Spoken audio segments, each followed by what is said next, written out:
আসসালামু আলাইকুম প্রিয় দর্শক, আশা করি সবাই ভালো আছেন। আমিও আল্লাহর রহমতে ভালো আছি। প্রিয় দর্শক, সবাইকে এগ্রিকালচারাল ফার্ম টিভির পক্ষ থেকে শুভেচ্ছা অভিনন্দন এবং 2021 সালের শুভ নববর্ষ দিয়ে শুরু করছে আজকের ভিডিও। প্রিয় দর্শক, আজকের ভিডিওতে আমি আপনাদের দেখাবো কিভাবে পেঁয়াজ রোপণ করতে হয় এবং ডিটেলস মানে প্রথম থেকে শেষ পর্যন্ত। এবং তার আগে যারা এখন আমার চ্যানেলটি সাবস্ক্রাইব করেননি, প্লিজ সাবস্ক্রাইব করুন। আর প্রিয় দর্শক, কথা না বাড়িয়ে চলুন আমরা চলে যাই কৃষকের সাথে পরিচিত এবং কথা বলি। আসসালামু আলাইকুম। ওয়ালাইকুম আসসালাম। কেমন আছেন? ভালো আছি। যে আপনার নামটা কি? আমার নাম মহাসিন। মহাসিন। তো আপনি এখানে দেখছি পেঁয়াজ লাগাচ্ছেন তো? হ্যাঁ। তো পেঁয়াজ যে চারাগুলো লাগাচ্ছেন, লাগানোর পূর্বে যে আপনি বীজগুলো কোথা থেকে সংগ্রহ করছেন পেঁয়াজের দানাগুলো? দানাগুলো রাজশাহী থেকে এনে আপনি নিজে বীজতলায় ফেলছেন। তারপরে এখন উঠায় নিয়ে আপনি খেতে রোপণ করছেন। তো আপনি কিভাবে পেঁয়াজ রোপণ করতে হয় বা জমি প্রস্তুত করতে হয়, এটা ডিটেলসটা আপনি বুঝাই দিতে পারবেন, বলতে পারবেন? ধরেন বই দেওয়া না, আপনি বলতে পারবেন তো ইনশাল্লাহ।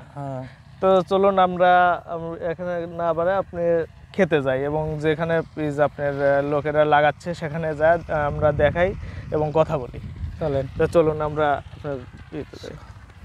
তো প্রিয় দর্শক, দেখুন বীজতলা থেকে চারা ওঠানো হচ্ছে এবং ওই চারাগুলোই মানে খেতে নিয়ে এসে রোপণ করতে হবে। তো আমি আপনাদের ডিটেলস মানে কিভাবে পেঁয়াজগুলো লাগাতে হয় এবং কতটুকু পরপর লাগাতে হয় সম্পূর্ণ এই ভিডিওতে আমি দেখাবো। তো আমি তারা কৃষকের মুখ থেকে শুনবো যে আসলে তারা কিভাবে জমিটা প্রস্তুত করছে এবং কিভাবে সার বা বিষ বা অন্যান্য সেচ কিভাবে দিবে তার মুখ থেকে শুনবো। তো আপনি যে জমিটা বীজ রোপণের পূর্বে মানে কিভাবে প্রস্তুত করছেন? এই জমিতে কয়টা চাষ দিয়েছেন? 5টা চাষ দিয়েছি। 5টা চাষ দেওয়ার পরে চাষ দেওয়ার পূর্বে যে আপনি যে করতে হয় মানে সার বা গোবর সার দিতে হয়, আপনি এই জমিতে শতাংশে কতটুকু গোবর সার দিয়েছেন? গোবর শতাংশে 1 মণ। 1 মণ। আর শতাংশে সার কতটুকু লাগছে? 2.5 কেজি। 2.5 কেজি, মানে সবগুলো মিলে 2.5 কেজি।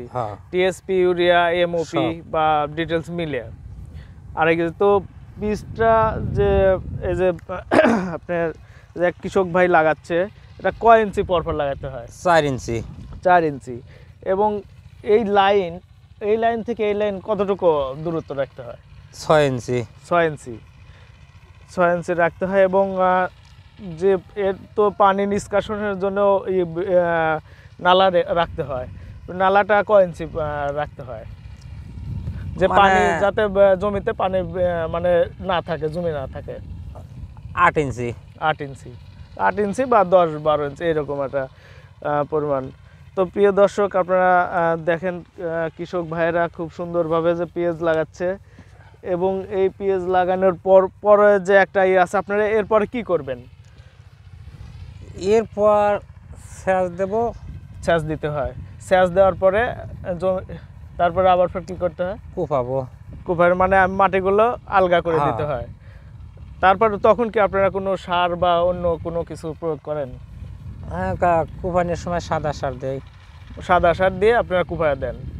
তারপরে সেচ কি মানে একটাই দিতে হয় না দুইটা দিতে হয়? 2টা দেওয়ার পরে আচ্ছা, পেঁয়াজটা হচ্ছে কয় মাসের মধ্যে ঘরে তোলার উপযোগী হয়? 2.5 থেকে 3 মাস। হ্যাঁ, এরকম হয়। তো আপনি বিঘাতে কত মণ ফলন পান বা এর পূর্বে তো লাগাইছেন, কত মণ পাইছেন? 60-70 মণ। তাতে আপনি পেঁয়াজ চাষ করে মোটামুটি সফল হয়েছেন এবং ভালো একটা লাভের ব্যবসা। হ্যাঁ, লাভের ব্যবসা। তো করতে পারলে লাভ। তো এই যে পেঁয়াজের মধ্যে আপনি আর কোনো ফসল করবেন না, জাস্ট এই পেঁয়াজই থাকবে? পেঁয়াজের বিদেন ধরেন যে তরমুজ লাগালে পরে বড় বড় তরমুজ হবে।